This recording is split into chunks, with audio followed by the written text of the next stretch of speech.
This should be... It should be... Okay, it is working. Okay. Love technology. Love technology.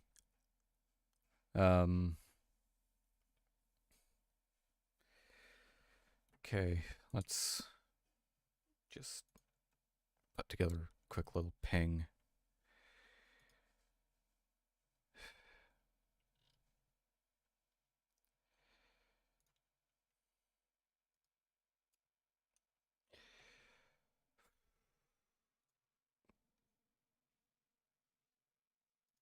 What's that? Chat is supposed to be pop. Okay, fuck. Screw it. How do I...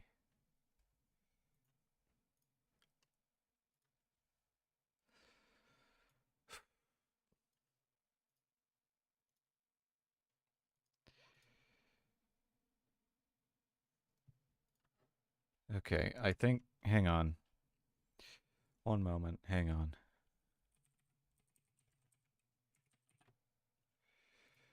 Need to make sure this works. Okay. Sorry, it's been 3 months. Just need to figure out what the hell I'm doing all over again. That should be paused.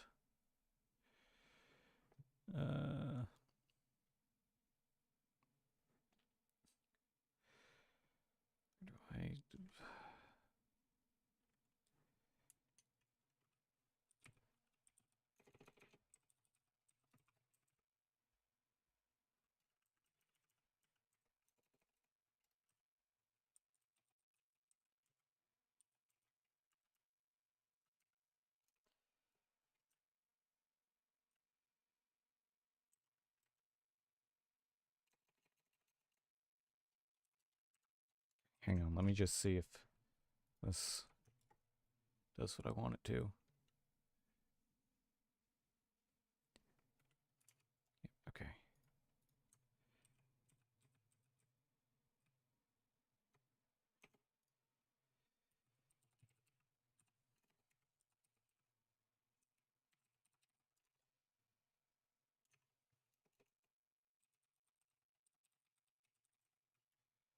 All right, let's see if this works the way that I want it to. It does. Okay, cool. It's been too fucking long. I'm still figuring everything out again. And then the one that is the fuckiest is that.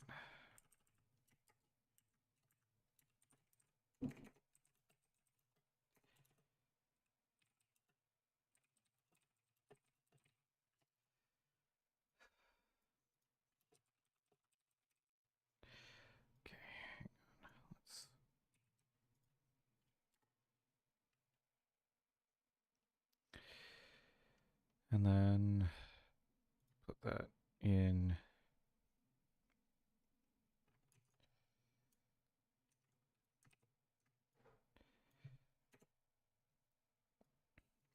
there and there and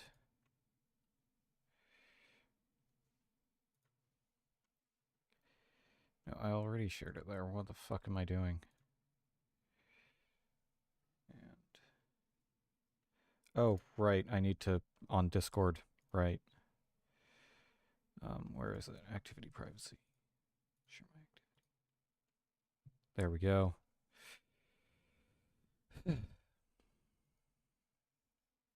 Okay, and let's see, did it... Okay.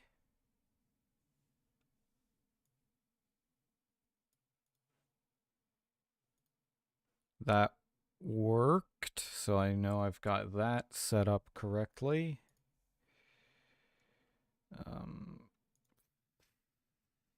fuck it, I'll put it here. And fuck it, I'll put it here. And I guess I'll post on Blue Sky as well.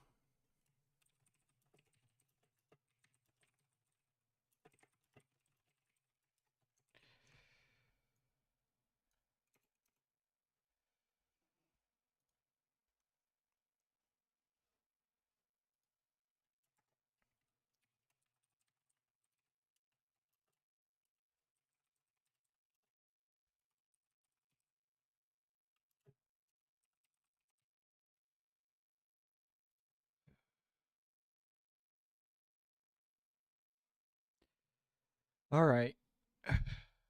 I've sent out all my pings. This is going to be a lesser stream, if you will. I just want to sort of. My initial idea was, oh, I'll play some. I'll get back to playing Rebel Galaxy Outlaw and doing all that. But the fact is, I am not quite set up for that right now. By which I mean, I sat down to get ready to stream and realized I have no idea where my controller is. Well, I have an idea, but I didn't want to go out of my way to grab it. And this also gives me a chance to, talk about where I've been the last couple months and what's been going on and sort of some future plans that I have for. I want to say the channel, but technically this is 3 channels on 3 platforms. So the future of my content, let's just put it like that. I have been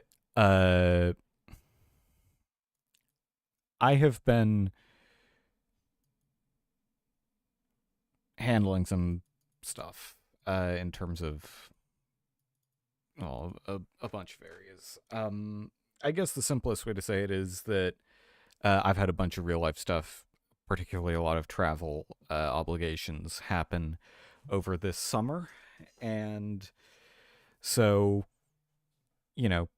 taking a break from streaming, like it went from like, oh, just the rest of June to, oh well, I guess I'll start back up in August, to, oh well, I guess I'll start back up in late August, to, oh well, I guess I'll start back up when I can get enough people together for the thing that I want to do, to that could be months, possibly even years. I'm just going to get back to streaming in September. So here we are. It is now September, and I am now streaming again.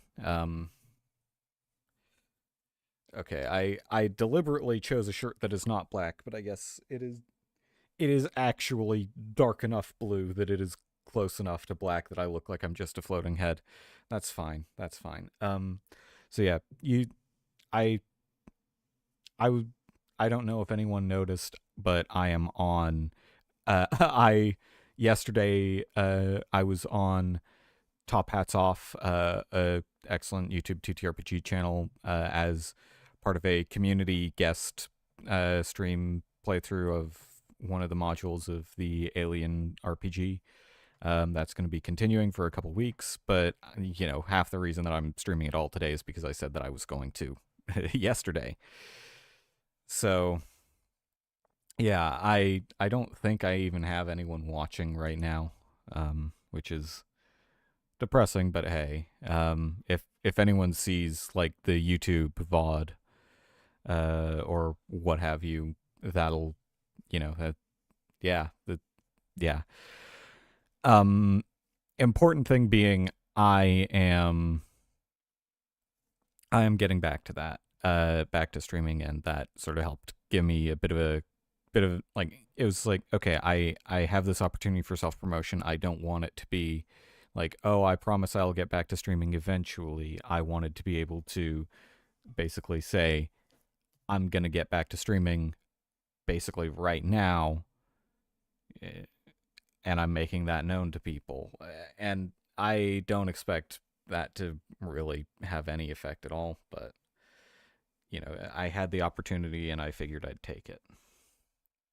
So I really should have prepared a script or at least bullet points for this, but again, I decided that I was going to do this with like 10 minutes to spare. Not even 10 minutes to spare, 10 minutes of, setup and prep. So 10 minutes of me doing other things to try and figure out what I was going to say and what I was going to do. I am. So, a couple other things that I just want to sort of get out of the way that have to do with where I'm going to be taking content creation going forward. I've used this break from streaming to sort of examine and interrogate the way that I approach games, both on stream and off stream, and in terms of what I decide whether I want to stream. And it's funny because, like, true open-ended RPGs are actually the thing, like, that's the sort of game that I really, really enjoy, like, especially in the form of tabletop RPGs. And except in the form of tabletop RPGs, that's not something that I would want to stream a first-time playthrough of, because I want to be able to sort of scout it out and experience it for myself. And I also, embarrassingly, I know for someone who loves those sorts of games so much, I don't love replaying those games. I like getting the experience that I'm trying to get out of the game and then, moving on, whether to a sequel or to another game or what have you. And that's not great. It's really bad for streaming, because it means that, the games that I'm enjoying the most, I also feel the least comfortable sort of playing in front of an audience. But I mean, what are you gonna do, right? I feel like so much of the experience for me, for when I'm playing major, open-ended RPGs like that, is, for lack of a better term, sort of the intimacy you have with the story. And I'm, maybe this is something that'll change as I get more experience streaming and as I become more and more used to doing so. But, I need to fucking change this. I need to change so much of this shit. Hang on, I just realized.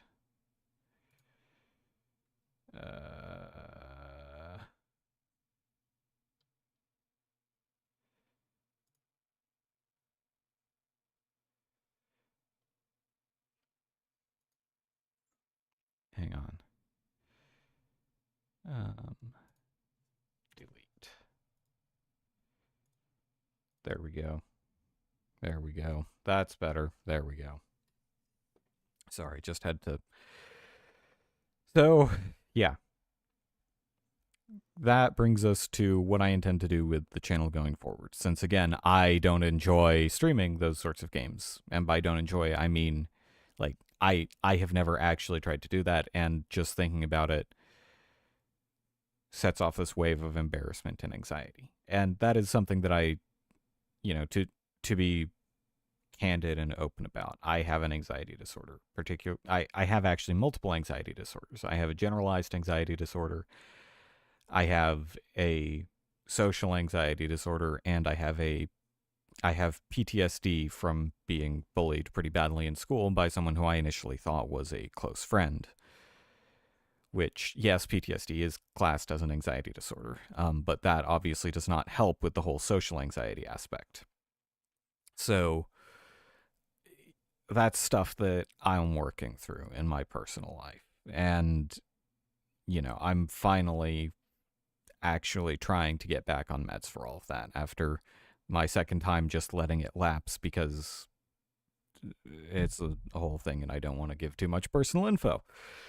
But yeah, suffice to say, my aversion to playing those sorts of RPGs on stream might change in the next months or years. But for the time being, that's not something I'm going to touch with a 10-foot pole.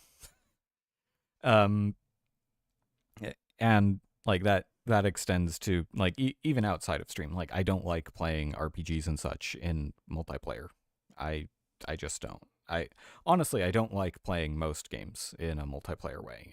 But that's something that is relatively recent, like only within the last 8 or 9 years for me.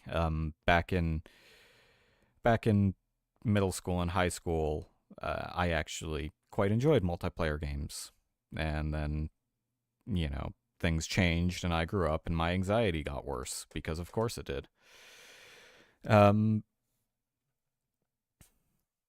so yeah, I plan on sort of having a more coherent, because that's another thing, right? My game folk, like it's funny on the games that I have been playing have been within the niche that I sort of want to create for myself and within the thing that I want to do with this content, but it wasn't deliberate. It wasn't targeted, and it's going to be now. So what that is I have two sort of categories that I want to focus on in terms of games: sci-fi and strategy. Specifically in terms of the strategy games, mostly historical strategy type stuff, or like, you know, stuff, paradox games, basically, as sort of a generic example, but other stuff as well. And a big part of that is just that's the sort of games that I enjoy streaming. But also, those are the games that I feel like I can sort of show off my knowledge in. Not my knowledge of the game, but my knowledge of the stuff that is sort of around the game. So, like science, especially physics and the like, history, the things that I'm interested in and passionate about. And I can use that as sort of I can use the game as sort of a jumping off point to talk about those things. Or as a moment where I'm like, oh, hey, here's a concept that's in the game that I have had no exposure to before because I'm playing the game for the first time. I'm going to go do some research into this, see if it's an actual, like, if it's something that actually has weight in academic circles, or if it's just some guy's idea that sounds cool. And that, we're gonna see how that goes. But as part of that, one cool idea that I have had floating in my head ever since basically right after I first decided to take that break from streaming was, what if I do this big old grand paradox mega campaign, game after game after game after game, but because I know that there are a bunch of TTRPG systems that are basically historically set, what if I use those systems to, between the paradox games, because there is generally quite a big time skip, just run some TTRPG campaigns set in the world that we create with characters who are shaping the events around them. And if I can figure out how to futz with paradox modding, which that's something I'll have to figure out how to do probably, but it'll be fun. Have this world where, yeah, the strategy game campaign influences the tabletop, and the tabletop influences the strategy game. And I think that will be very fun. And I am currently in the process of trying to grab people for that. But I would want a minimum of 4 other people. And so far, I have managed to find, 3. One of whom is not, like, he is interested, but his job means that he basically can't. So I have found 2 people effectively. And that's just going to take a long while to finish getting set up. Until then, I'm not going to be doing much in the way of strategy games because I want to sort of focus on, well, I don't want to get bogged down into, an existing strategy game campaign. So on that theme, I am going to be streaming 4 times a week now. I'm going to be streaming on Saturdays, Sundays, Wednesdays, and Thursdays. And I started this stream at 6:30 because it's when I ended up being ready to stream. I actually slept in this morning. So, oh, hi Gabe. I see you have a Moonbeam account now. That's nice. Yeah, Gabe/Robo is one of the 2 people I have locked in for that. Yeah, it's gonna be fun. I am quite sure. But yeah, I am. As I was saying, I slept in this morning because it was, it's now September. So September in Seattle, not much light, but also it was super cloudy this morning and it was hazy yesterday. So cloud plus haze. And it was not very cloudy the days before that. So I basically went from waking up to relatively bright light to waking up an hour after I was supposed to leave for work, thinking that it was 3 hours before I was supposed to leave for work because of how light it was outside. And no, of course I didn't look over at the clock because this was purely just cracking one eye open, being like, is it morning yet? Okay, barely, good night. So, yeah, oh, I just realized I should probably grab. Hang on, the ADHD is coming out in force.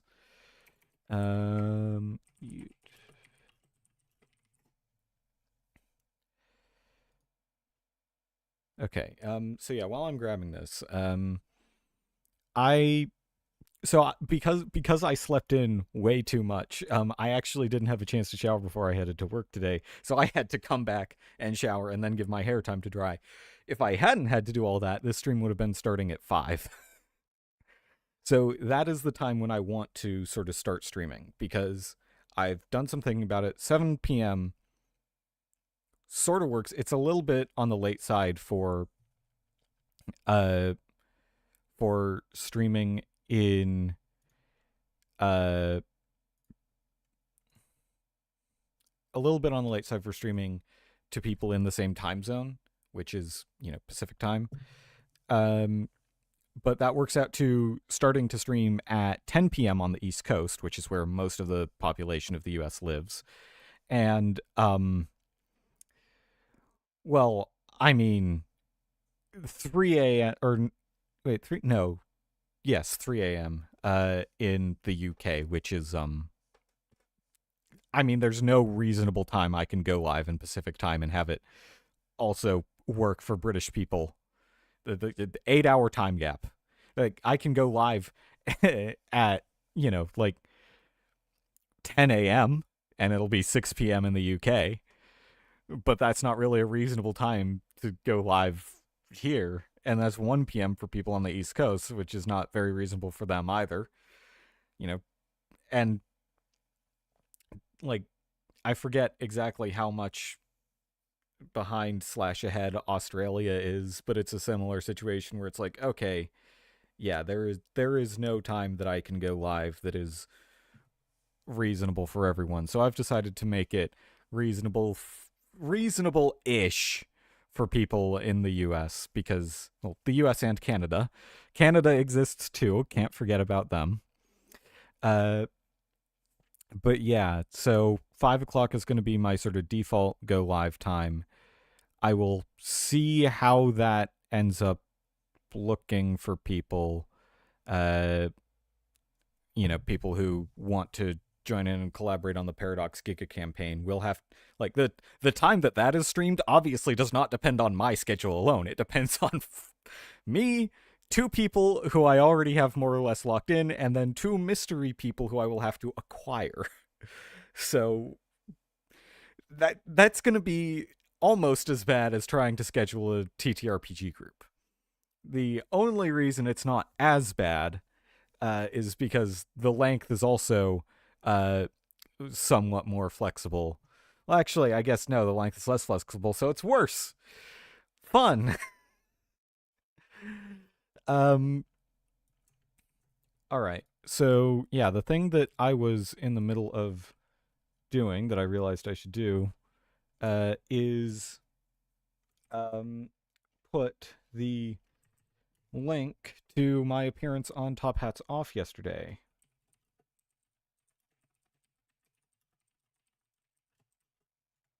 And I don't know how all of these platforms are going to handle links. Okay, looks like Moonbeam handles it fine.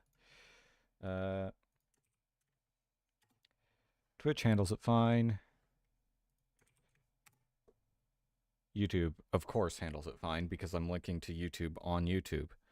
They would be very bad at, well, I mean, YouTube is bad at their business model anyway. No matter how much Google tries to squeeze money out of YouTube, they continue to lose money on YouTube, which is why the adpocalypse exists, and why I personally, just A, as a content creator, and B, as someone who is probably best described as a libertarian socialist, thinks that we should have, a public rather than private video sharing and streaming infrastructure system where, it's an elaboration of the digital town square concept where it's like, yeah, everybody is contributing to it. So, yeah, and it doesn't have to make money by running ads. It's fine if it loses money because, I mean, it's not, but no, private-public partnership is the only way that things can ever possibly work. Corporations don't do tyranny. That's a government thing. Meh, meh, meh, meh, meh. Anyway, getting off my high horse. So, yeah, like I was saying, 5 o'clock is going to be sort of my default new streaming go live time. I'm going to be pretty much only streaming 3 categories of game. That is, number 1, sci-fi, number 2, strategy. I mentioned those already.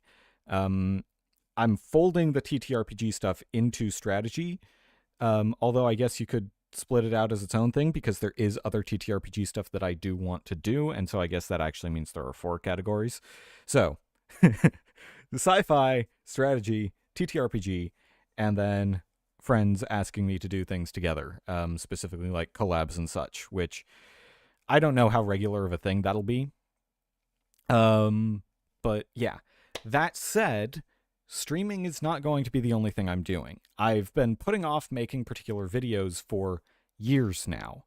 I've had video ideas that I want to make. I've just been procrastinating because holy shit, is it hard to write scripts and do research on assholes. I have had the idea and the intention to make a video, not even a video, a full series tearing apart a group called the Information Physics Institute. The IPI is a group that claims that they have used physics to prove that we in fact live in a simulation. Now, for those of you with a basic degree of scientific literacy, you will know that simulation theory is an unfalsifiable hypothesis because it is impossible to prove that we aren't living in a simulation.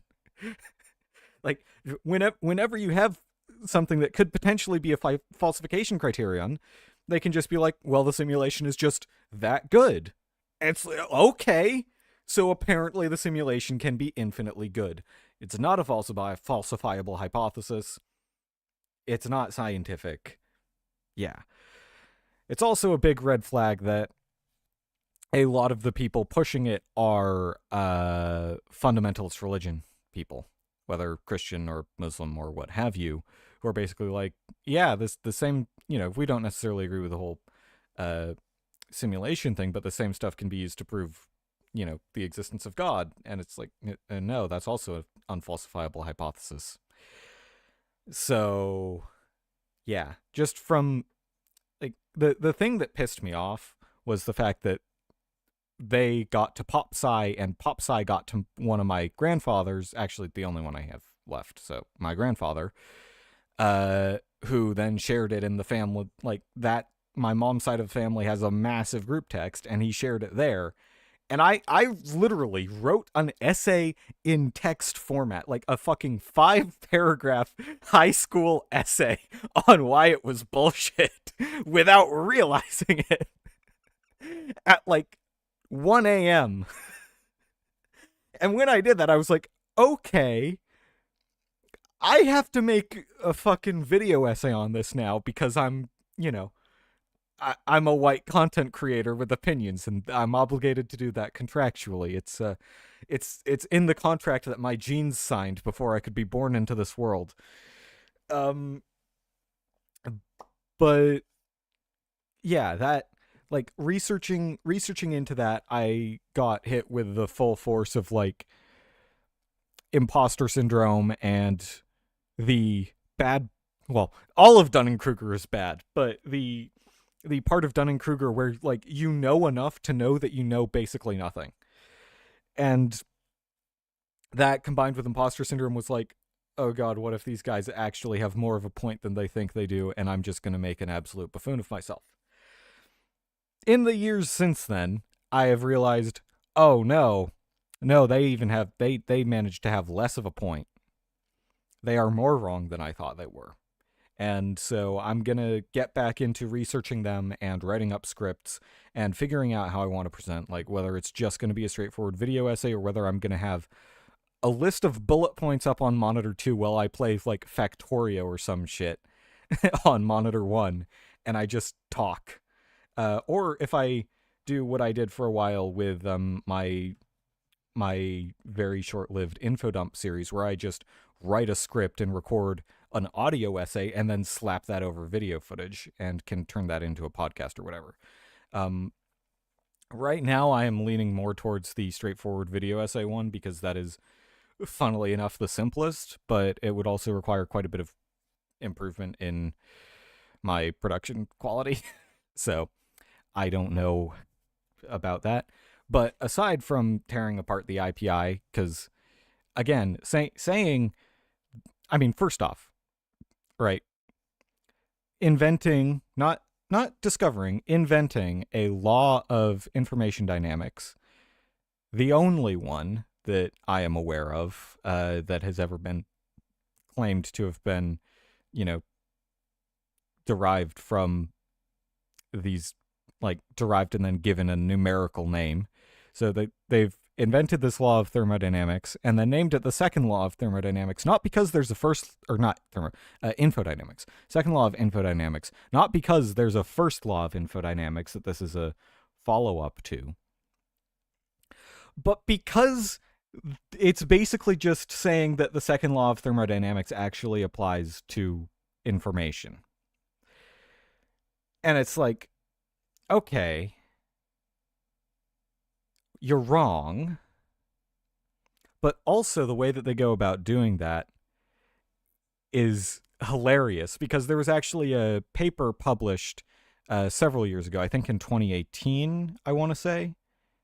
No, not 2018, because it was post-COVID. It was 2018 was that one. I don't remember the year. It was like sometime after COVID hit, because they were looking at specifically the viral genome of COVID. But it was this paper published by some young Earth creationists trying to use COVID to... I might be misremembering this. It might be the 2018 one, and they might have used another... No, I am misremembering. They used COVID in the IPI one. They used, I think, the bird flu or something like that. The 1918 flu pandemic, I think, was the one they looked at for this young Earth creationist one. And literally, the exact same terminology and the exact same concepts are used in both the young Earth creationist paper and the IPI stuff, but with opposite conclusions, which is how you know they're both wrong. Like, if you can use the exact same data, basically, not exactly the same because they were looking at one coronavirus versus another coronavirus, but if you can look at fundamentally the same data, come to the same mathematical conclusions, and then come to opposite, like, metaphysical conclusions, your metaphysical conclusions are wrong. I don't know how else to tell you that. Like, it's not even necessarily that one of them might be right and the other might be wrong. They use the exact same methodology to come to two wrong answers. And I find that hilarious. Hello, Random. You walked into me explaining where I'm going with content creation going forward. And I am showcasing my enthusiasm a little bit for actually making something that I have been thinking about making for, I think it's 2.5 years now, because it was like December of 2022, I want to say, was when my granddad shared a fucking pop sci article that was some people claiming to have used physics to prove that we live in a simulation. Yeah.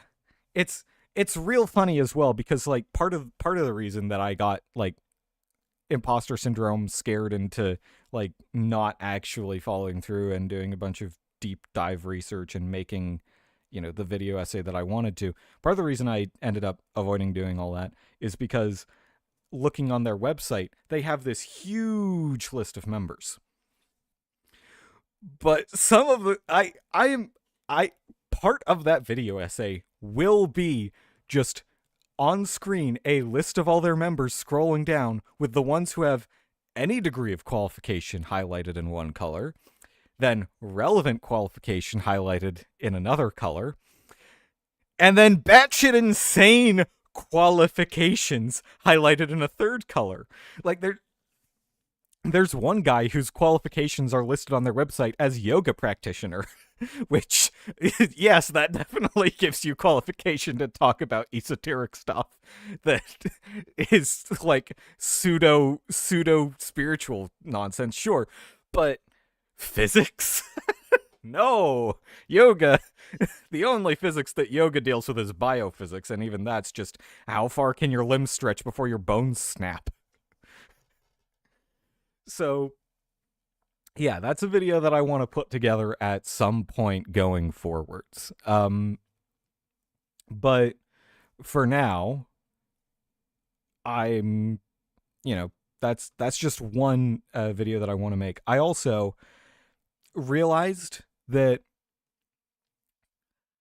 despite what I expected, and despite the sheer volume of Deltarune fan theory bullshit out there, I have observations and ideas and opinions that I haven't really seen anyone else talking about.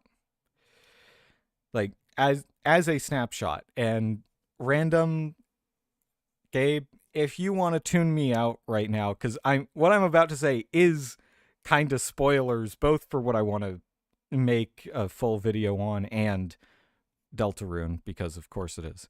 But like the one major core of the way that I look at and enjoy Deltarune is because like it's this subversion of so many RPG tropes. And Undertale was the same way. Like, Flowey's whole thing and the, No Mercy route and all of that is this subversion and takedown of completionism, which I appreciate as someone who is both a completionist and someone who only ever plays games basically once, and I don't do replays for the most part.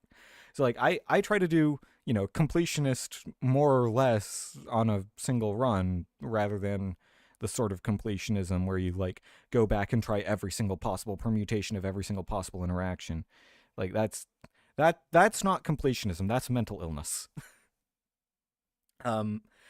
So yeah, but one of the sort of ways that Deltarune subverts RPG tropes, and I would say doesn't so much subvert RPG tropes as uses them to subvert other RPG tropes. Chris / the player is not the real protagonist, not the real hero of the story. That's Susie. Susie is the real hero. Because when you look at the way that each of the playable, well, not playable, but like each of the party members, including Noelle, even though she only makes a brief appearance in chapter 2, the way that each of the party members gets specific skill sets, like Ralsei is the healer, no shit. He has healing magic, and he has the thing that lets you put people to sleep so that you don't have to kill them. Then there's Noelle. Noelle is an ice mage. It's her entire thing. To an extreme. Susie, though, Susie starts off looking like, oh, this is, barbarian. She's got punk rock aesthetic. She's got a giant axe. Okay, Susie's the big guy in the 5-man band. She's the barbarian character, yada yada. She's Heracles from Glory of Heracles on the DS, which is the 5th game in the series, but the only one that's in the US, and which I've been replaying recently because it was the game that got me into JRPGs in the first place. Unless you count Pokemon, which I guess does count. So, she starts out big, strong, hits things hard, has a lot of HP, has one spell that costs a lot of tension points, so you can't use it too much, but it does a shitload of damage. So, okay, I guess she's sort of a Gish character, but then in chapter 2, she unlocks healing, and then in chapter 3, she gets a little bit better with it, and then in chapter 4, she has this entire fucking arc about being comfortable with not being as good at healing as Ralsei is, but still trying to get better at it. When you look at JRPG character tropes, and the way that specifically party members gain skills and that is very distinct. Yes, there are, in very magic-heavy JRPGs, like the aforementioned Glory of Heracles, where every single party member in the one that's on the DS can use a shitload of magic, because they've literally the entire plot of the game, spoilers for a game that is 15 fucking years old, the entire plot of the game revolves around humans using magic is basically ancient Greek mythological climate change, and we are unintentionally bringing back Typhon. Oops. Sorry. So it's sort of a plot point that everyone can use shitloads of magic. But when you look at more traditional JRPGs, more sort of old school JRPGs, which both Undertale and Deltarune are much more derived from, generally speaking, you don't get many characters who have both healing magic and offensive magic and straight up physical offense. You just don't. That is almost always reserved for jack of all stats characters, which are generally the protagonists.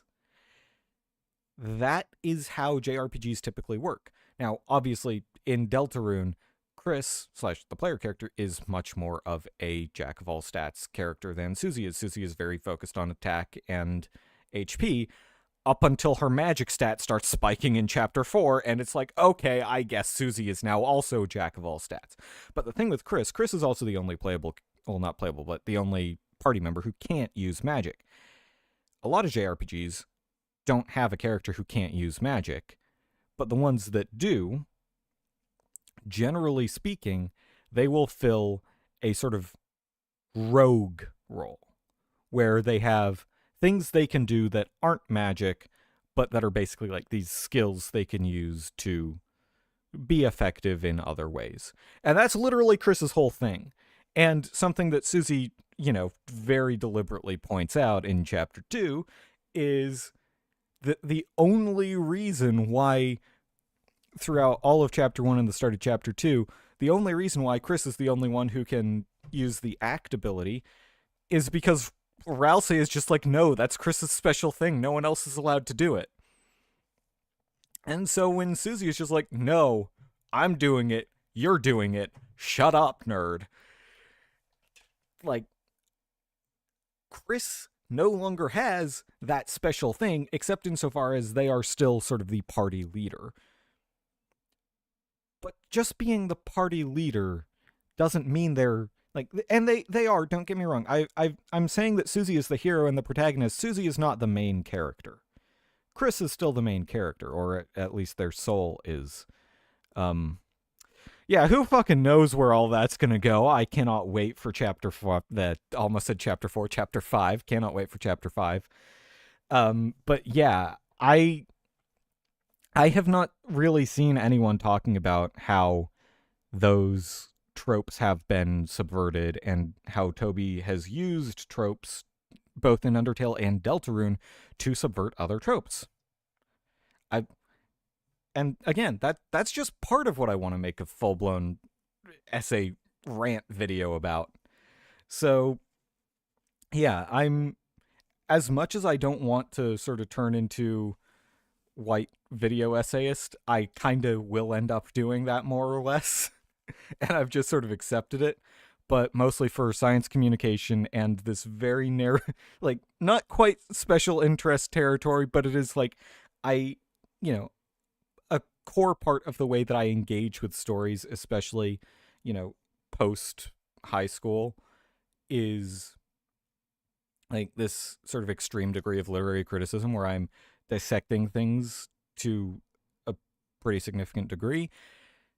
And sometimes I will just find little things when I do that that I feel like people are not noticing, or if they are noticing, they aren't giving it the attention that I feel it deserves. So, yeah, for the most part, I'll restrict that to stuff that's very popular in the zeitgeist, like, Deltarune is, according to my YouTube Shorts feed. I, it's been, what, 2-3 months since Deltarune chapters 3 and 4 dropped, and my Shorts feed is still 90% Deltarune memes. I don't know what to tell you. But yeah, aside from that, I do have a sort of a few other ideas of stuff that I want to make more talky videos about. And in the past, I've sort of struggled to balance that with my desire to make game content. And I don't know exactly how that's going to balance out. I might end up just having multiple channels, one for the ranty, talky SAE shit and one for games. Or I might not. I might just keep it all consolidated. Who knows? That is something that I'm going to figure out over time because it's going to take me a while to get all these scripts written, and yeah.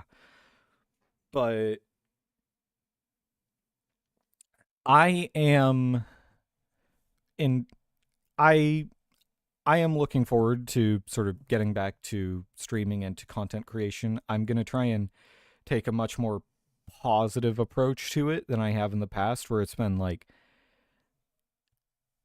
you can tell, like, I'm actually enjoying talking about this shit way more than I expected to, which is funny considering that, like, so I don't know if I've mentioned this on the internet on stream before or not, but I worked for a while at Argosy Cruises.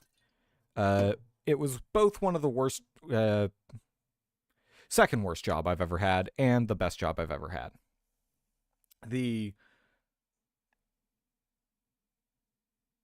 Yeah, second worst. Yeah, not quite worst. Working for the people who made sure to give me just shy of enough work hours to qualify for full-time pay and benefits, and also made me the person responsible for everyone else's jobs. That was the worst job. But Argosy, the things that made that the second worst job I've ever had were the fact that I was technically a maritime employee, which meant no breaks, and that included no lunch break, and no limits on stuff like, shift length. So, 4 10-hour days is fun, especially without breaks.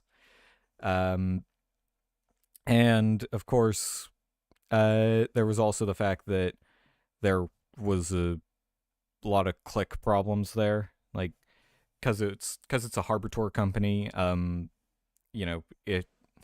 It's not just a harbor tour company, it's also like this local company. And people, like, most of the people within my age range who were working there were the kids of the captains of the boats. So, yeah, it was a pretty shitty job. Um, Looking back on it, I think I probably would not have felt as alienated as I did if I had like actually taken up offers to go out for drinks. Um, but I did not parse that that was like a potential social phenomenon. Um, and because I do not drink, I just straight up declined. So yeah, it might have been a little bit easier, but regardless, I um ended up being basically singled out as the troublemaker within a couple weeks. And after that, it was basically just like, yeah, if the management there would take anybody else's word over mine, even before I was singled out as the troublemaker. Um, Over a misunderstanding, might I add. Um, so yeah, I got in trouble a lot there because people would just say I did shit, and management would never bother checking to see whether I actually did the shit or not. So that was the thing that made it suck. But the thing that made it also the best job I've ever had is the fact that once I actually got through the process of being allowed to say shit as part of the tour and, you know, be a narrator of the tour, which,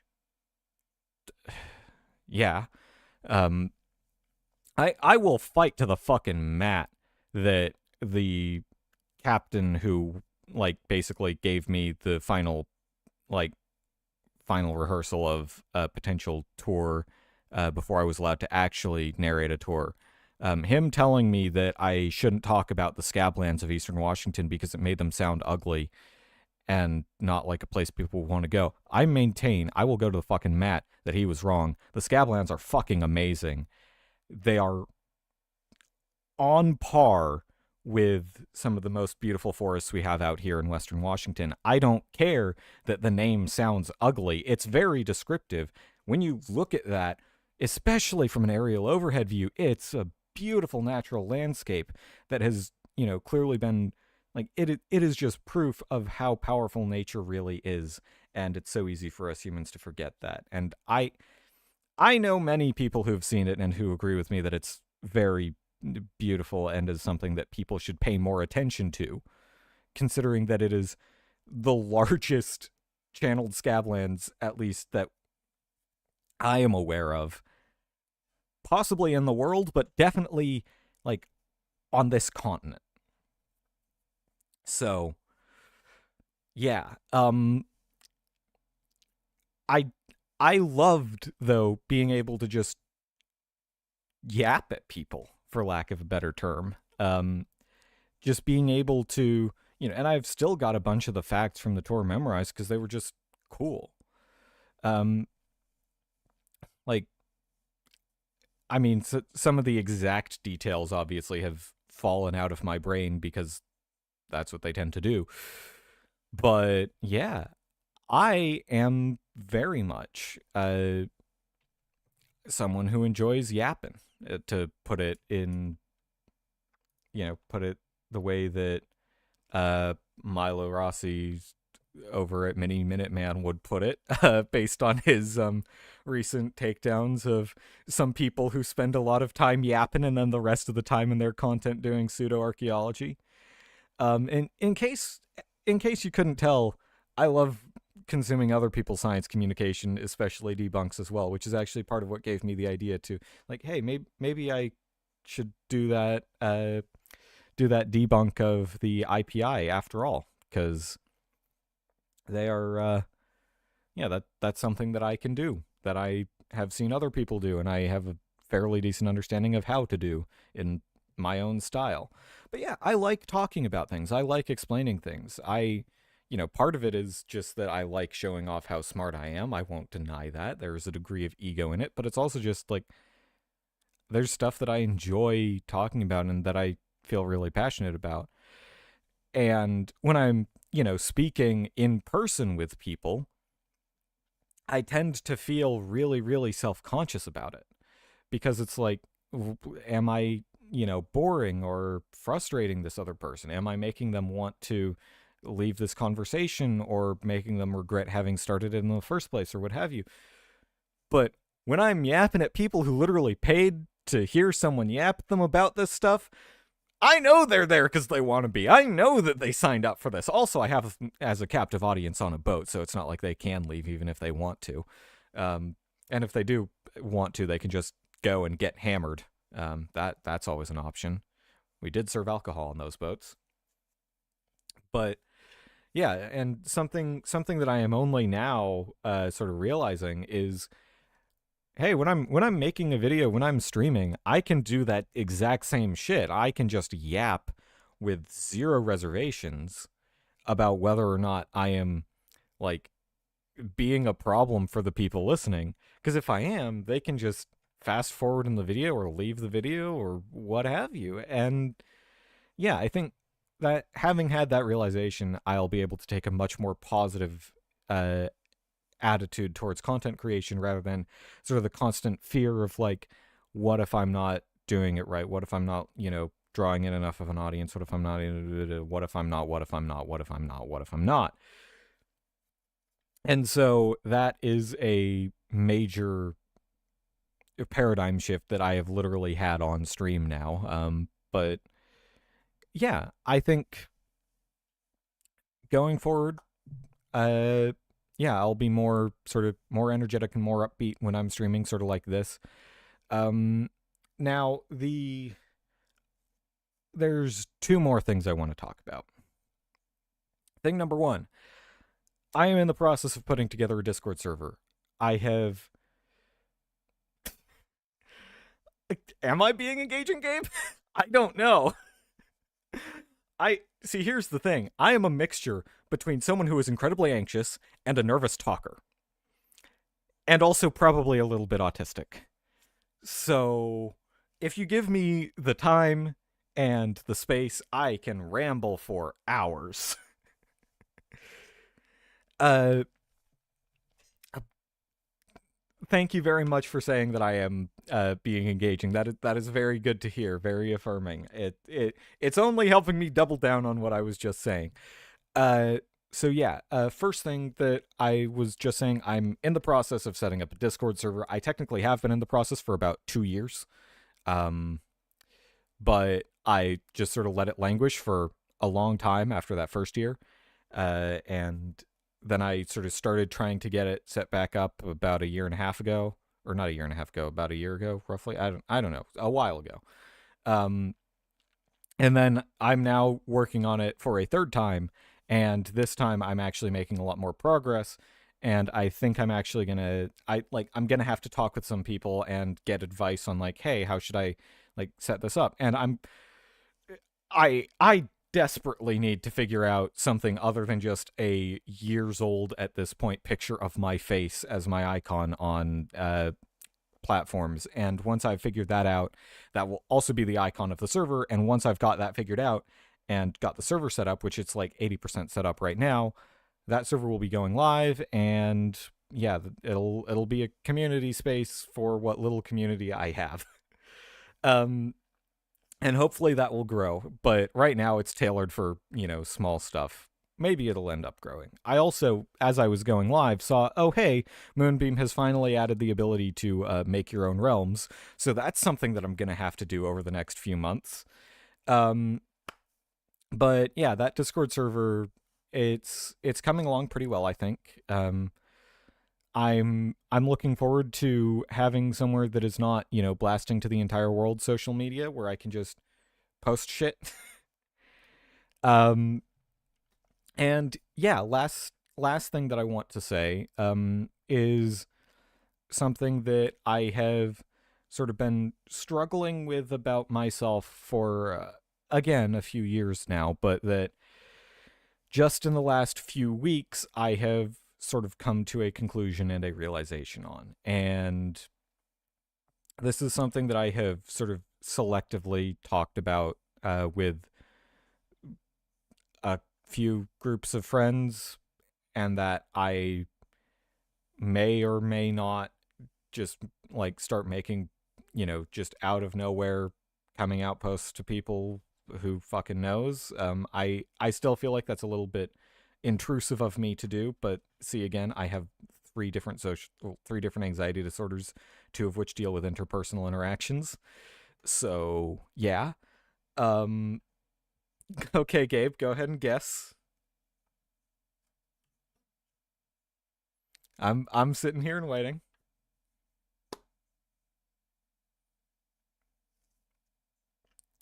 I will. Well, no, I won't say what I was about to say until you've made your guess, because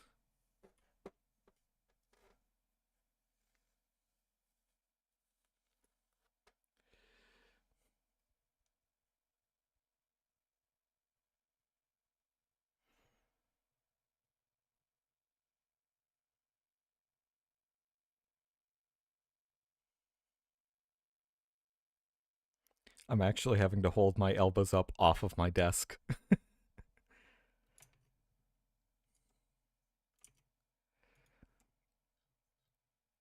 Otherwise, my hands aren't in the shot for that.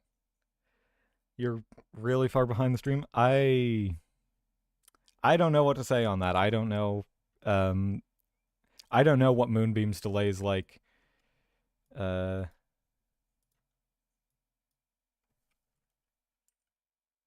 hang on. I'm gonna test the delay here. 2 Mississippi, 3 Mississippi, 4 Mississippi, 5 Mississippi, 6 Mississippi, 7 Mississippi, 8 Mississippi, 9 Mississippi, 12 Mississippi. Okay, it's about 15 seconds. It's a 15-second delay, it looks like. You should be able to, like, there should be a little progress bar scrubber below the stream that you should be able to. It's censoring you. Okay, DM me in Discord then. Damn.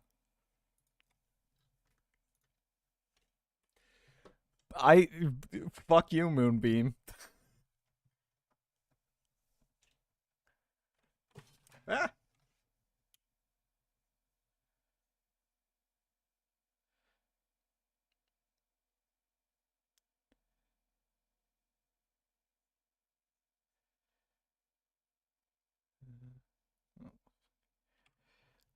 All right. I await a.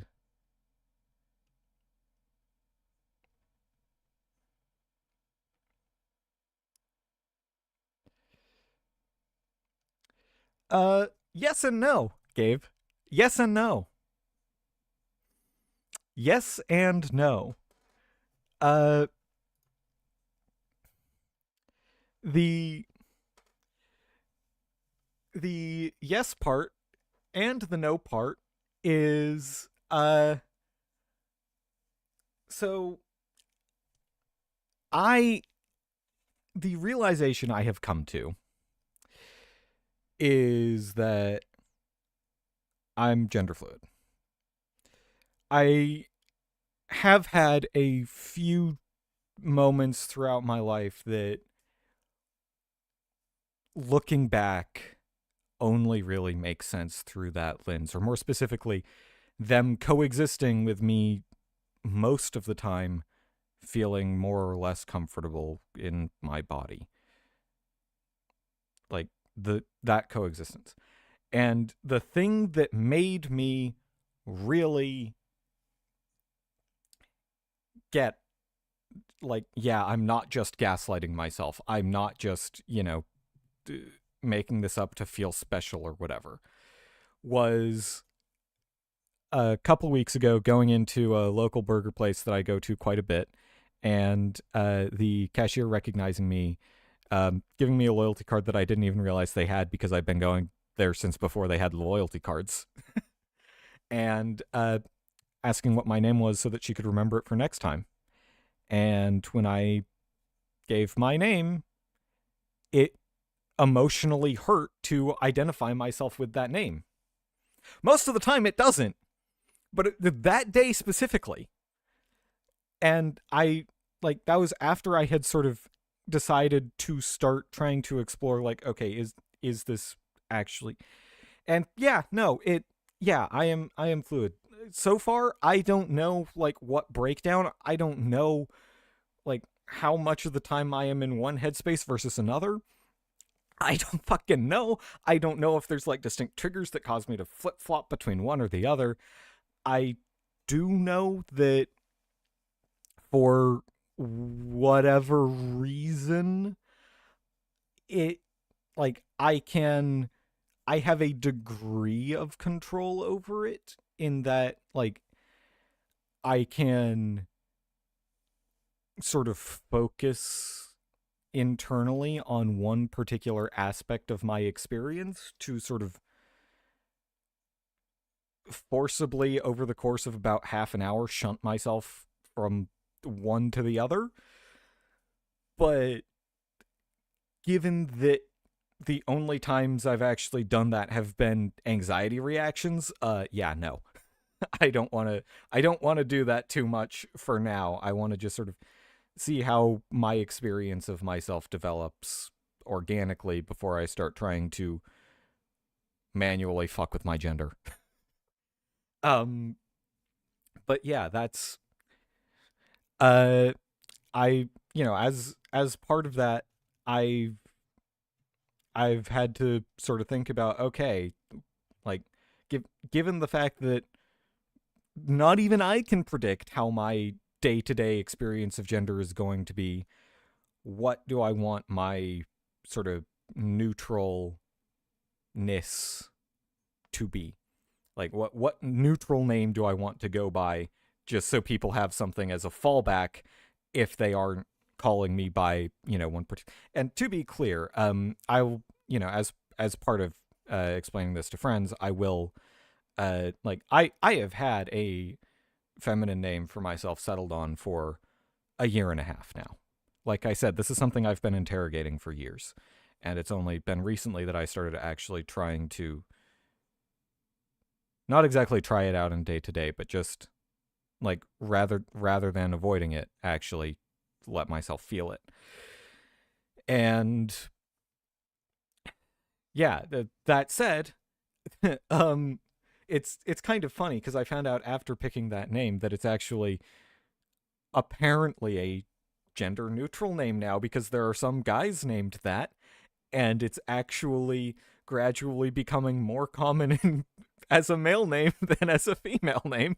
But I don't want, like, I feel the same sort of, not exactly revulsion, but the same uh like wrongness to being called by that name when I am in the male space that I'm currently in, as I do, as I did to being called by my birth name when I was in that female space. And so it's like, okay, so I've come to the decision that unless I decide on some sort of third name that is gender ambiguous, like the like you can tell by the way that I speak as well which space I'm in.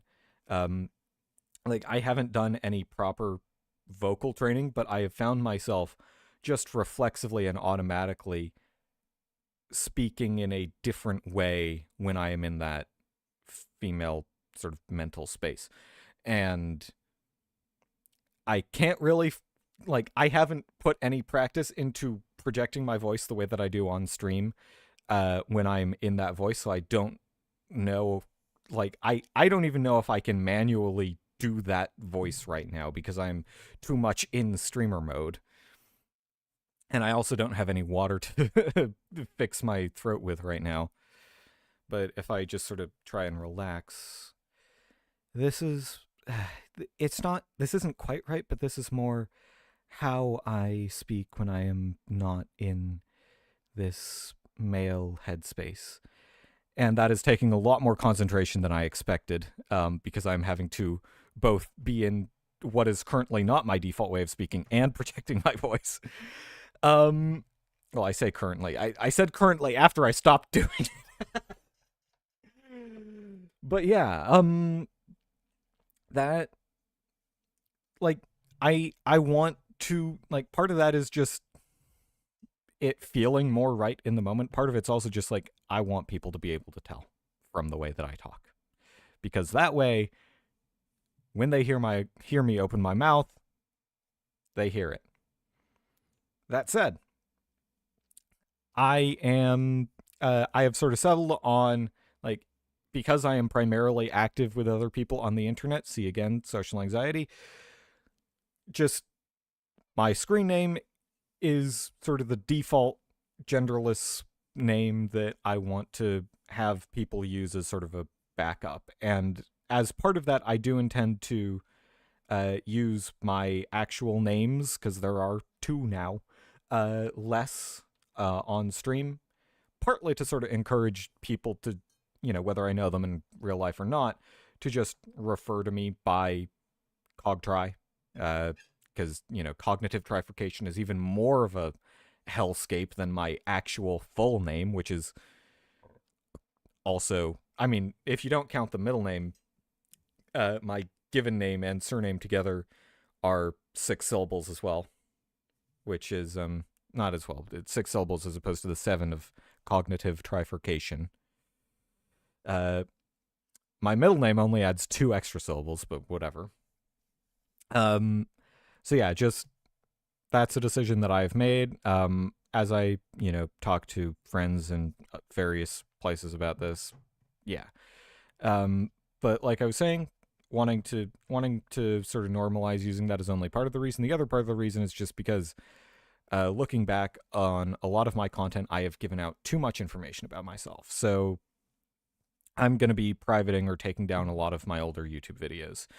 Not just because I've come to recognize that leaving them up was kind of an act of emotional self-harm and self-deprecation that I was doing because I felt like I had to, because I felt like it was dishonest or manipulative of me to take that down. It's like, yeah, I'm probably not going to completely take them off YouTube, but I am definitely going to unlist them and probably private them. But it's yeah, I want to sort of reduce, especially now, I want to reduce the amount of information that can be traced back to me personally. Like, I have no problem with identifying the fact that I live in Seattle, because there are fucking millions of us in this city. Actually, is it millions plural by this point? I know it's over a million. Hang on. Seattle oh god, I can't type. Seattle population. Okay, it's less than a million. What about the greater? Well, still 780,995 as of 2024. So that is, rounding. And based on the fact that it has been going up an increasing amount the last few years, yeah, no shit, it took a dip between 2020 and 2021. Yeah, it's I based on the trend, I'm gonna round and say that it's rounding to one significant figure. It's around 800,000, which that's a lot of people. That is roughly 1/10,000th, if my math is right, 1/10,000th of the world's population, roughly. So yeah, I hang on, is that right? Billion, take out the 1,000,000,000. Yep, 1/10,000th.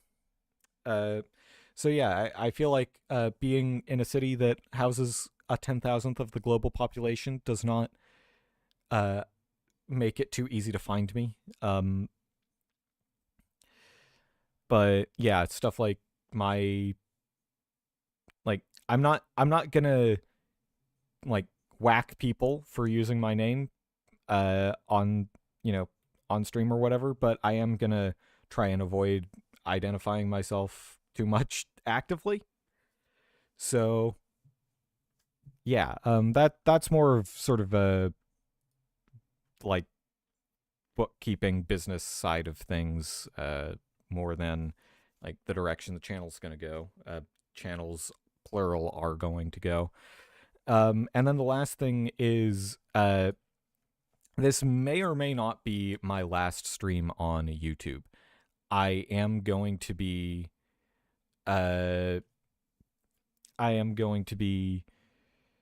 looking into Moonbeam and how long...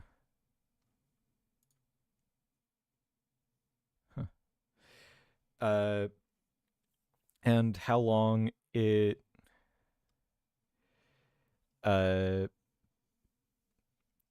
keeps VODs for. It seems to keep them permanently. But I want to see how that interacts with the realms feature and like my own custom realm when I create it. Purely because as I was sort of talking about earlier, YouTube is a hell platform, and I want to minimize my presence on that hell platform. Like, I'll still obviously be making videos there, but like when it comes to streaming and shit, I would much rather do it on Moonbeam, because Moonbeam is the closest thing to a co-op in this ecosystem of like online content creation sites. So yeah, it's not something that I know exactly how it's gonna shape out for now. Obviously, like, if I'll have to look into like, does it work as a video hosting site, and like, or can I, like, honestly, one thing that I might do is, and this is something that I would have to do a test of, but it has only just occurred to me of like, hey, this is something that I might do. I could just like put the video all together and then just set up an OBS system to, or not just like an OBS scene. That's the word it uses. I had to literally look at that panel in OBS to remember. I might just like put together the video, set up an OBS scene, and then just stream it. Like, just stream the pre-recorded thing on Moonbeam or whatever, and use that as the like substitute video hosting thing, where I'm like, you know, as would be the case with a YouTube premiere, like I'm active in live chat. But yeah, I might not do that, because that obviously involves me having to sit there not doing anything for the full duration of the video being there. But I mean, that's the case for YouTube premiere as well, which I might or might not do. Again, this is an idea that I just now had. We'll see going forwards.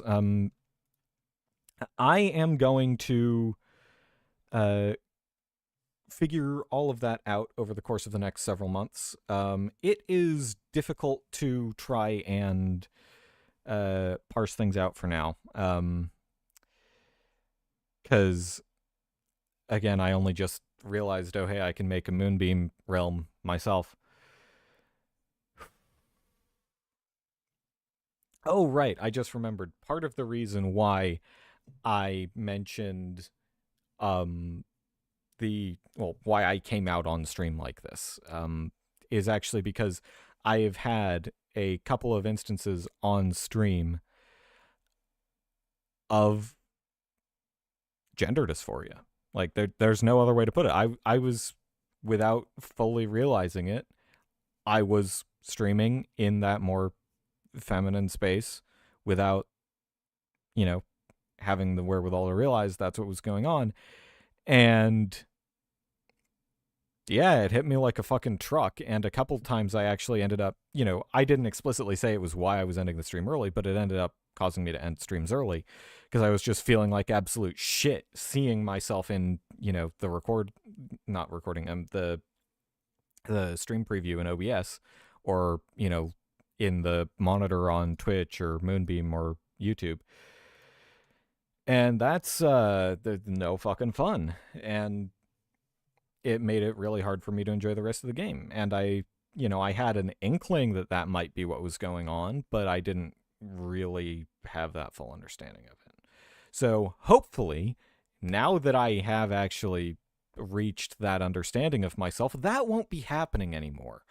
Because when I do end up in that situation, I will just do things like turn my camera off, or if I don't turn my camera off, then I will at least hopefully be in a situation where like presenting myself and speaking in that way that feels less incongruous will make me feel better. Or if not feel better, at least not make me feel as bad. So yeah, that's sort of a general overview of where I want to take the channel going, some personal stuff, some housekeeping. And I am going to start back up with normal non-yapping streams tomorrow. 5 p.m. Actually, now that I think about it, 5 p.m. will not work on Sundays because I have a thing that goes until it can go until before 5, but sometimes it goes until 6 or later. So I think probably I will aim for a go live time on Sundays of 6 p.m. And I might broaden that to other days as well. Or maybe I'll go for 5:30. I don't know. Regardless, I will be live tomorrow somewhere between 5:30 and 6:30. And yeah, aside from that, as I mentioned earlier, I am not going to be playing strategy games on Wednesdays and Thursdays until I get back to having until I have a collection of people to pull in for that, for the Giga campaign, which my sort of working title for it while I am getting everything set up is Terra Invicta, because it sounds cool, 2, it sounds cool, and 3, given that it basically ends up being an alt universe thing starting in the Roman era, basically, with Imperator Rome, it creates this nice sort of parallel with the Roman sort of, Roman deity shit is complicated, but the Roman deity that became, like, it went from very minor to being, like, basically the patron deity of the empire towards the end of the empire's, status as a non-Christian empire, which is Sol Invictus. Invictus, or Invicta, means unconquered. So, Terra Invicta, unconquered Earth. Sol Invictus, unconquered Sun. I like it. It sounds cool. I like it. So that's the working title for that. So yeah, until I can grab people for Terra Invicta, I'm probably going to be just streaming normal, not normal, but abnormal sci-fi stuff on Wednesdays and Thursdays. But yeah, tomorrow, like I said, I'll be getting back into Rebel Galaxy, specifically Rebel Galaxy Outlaw. If I remember right, we got a lot of mining to do. So it'll be a relatively chill stream where I just go around and dig space rocks and probably talk about real-world mining and its impact on environmentalism or some shit like that. I don't know. And then I will be making another appearance on Top Hats Off for a continuation of the Alien RPG that we're doing over there. On Friday, also at 5 p.m., when I would normally be working, but managed to not be working for a few weeks. There are some upsides to the fact that one of the DJs for the shows I'm the producer for is having some medical issues going on, and the other one is constantly touring right now because it's the season for that. And so, yeah, I'm able to just show up for 15 minutes to load in some MP3 files. Spoiler, peek behind the curtain. Most shows on the radio aren't actually live. It's just the ones during normal daylight hours. And even then, it really depends on the station. There is no way for you to know as someone listening to the radio whether it's live or not. And we, in the radio business, rely on that so heavily. Anyway, with that said, I've been going for just shy of an hour and a half. I've done a shitload of yapping. My voice is getting kind of worn out, which tracks since I have drank all of 3 glasses of water today. Once again, I blame the fact that I woke up an hour after I was supposed to be at work. Or not be at work, but leave for work. Half an hour after I was supposed to be there. So yeah, I am going to call it a stream there. Like I was saying, I will see you folks next time. I will be, I mean, I'll be more hydrated, that's for sure. And yeah, I'm looking forward to it. I'm looking forward to being back in the content creation space. Thank you all very much for watching, and I will see you all next time.